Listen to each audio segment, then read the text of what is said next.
Hey guys, I am back for a short amount of time, which I'll talk about at the end of this video. I intended to be back the first week of August, but everything happened. Already there's a cat in my shot.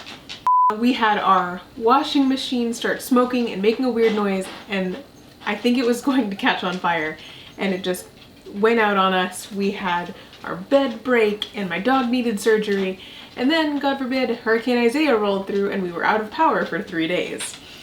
So it's been a week, and therefore I could not film and I couldn't make a new video for you guys, but I'm back this week and I will be back for the rest of August, so at least there's that. You guys are probably wondering, how did your edits go, right? The whole reason I couldn't be here with you guys in July is because I was editing my novel. Now, if you are maybe new to this video, new to the channel, don't know what's going on with my novel, I had an agent give me a revise and resubmit. She wanted me to do a bunch of edits, and some of them are really big things that I'm afraid of. So I decided to sit down and edit the book, and I wanted to focus on that, so I took some time off of YouTube so that I could do that. July happened to line up with Camp Nanowrimo, which is where you're supposed to write a novel in a month. It's usually November's Nanowrimo, but this is like a camp version for July. I found out that it was happening the same month I was trying to edit, so I joined and I converted all of my revision notes into words, or like a word count, and according to my really terribly conversion chart word count thing, I got about halfway done. I'm really happy with all of the edits that I did make. I'm just kind of working my way through like general notes of like, okay, you need to change this, but it has to happen throughout the book, so I have to make changes in various chapters to make it consistent. So I got about halfway through those notes. I'm still editing them, I'm still working on it, but NaNoWriMo showed me that I could edit every day, even if it was only a few words, few revisions a day. So I'm doing okay. We're doing okay. I'm proud of what I got done. I'm really excited about having taken the month off. We're still in a pandemic. We're still in, my husband and I are still doing the kind of shelter in place thing, just like not going out too much, which means that my overactive brain is still having problems focusing on the writing. So still not getting quite as much done as I usually do, but I know that I'm not alone in that. I know a lot of writers are having issues with that right now, so I am right there with you guys, but I'm proud of what I've gotten done so far. Also during July, I attended a literary boot camp that Writer's Digest put on, and I'm gonna make a video on that, so you will see that next week.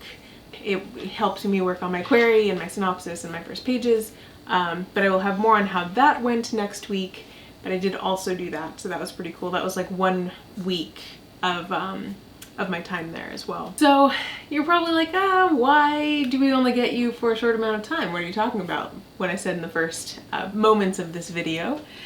Well, I have some cool news. I am going to be working with a freelance editor. So as I said, I'm having some issues with one of the edits that this agent wanted me to make. She wants me to take my 4 POVs down to 1 POV, and I cannot decide if I'm just too close to the novel, if I can't see what's going to make it better. Is removing those POVs going to make the book better, or am I just being stubborn because I have these 4 POVs and this is how I want to tell the story, and I can't see if one character's POV is going to make it better, or if I just need to make the POVs themselves better. So I have CPs and I have beta readers. Oh, okay. Hi, Alexa.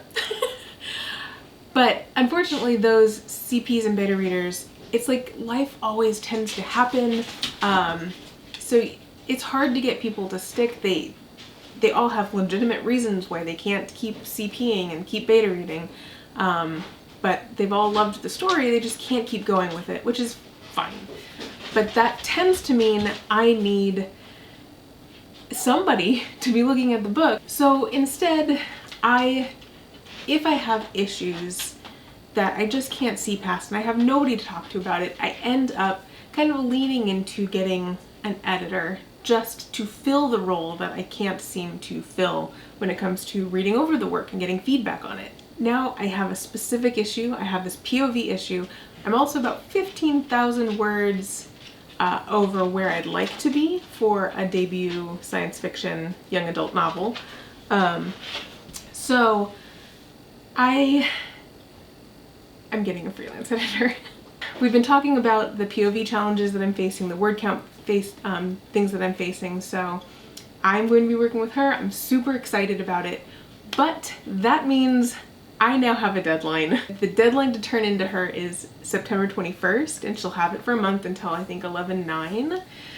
So I have to get all of my other edits that I know I want to make done so that it's where I know it should be before the POV changes by September 21st. So I will be here on YouTube all through August. You will see this video, you're going to see the boot camp thing that I did, and you'll see my second part to my what books I'm reading this year and all of my book reviews that I love doing. But after that, I'm actually going to take September off again too. My deadline is important to me and the writing has to come first, because otherwise what am I doing this for, right? So I'm super excited about that, and that is how my month went. I've been making moves, guys. We've been making moves. So I'm glad to be back for August, and I'm excited to see you guys again. So hopefully you guys are doing well too. Let me know in the comments if you have anything cool going on, if you're getting any writing done during all of this, and I will see you guys next time. See you later.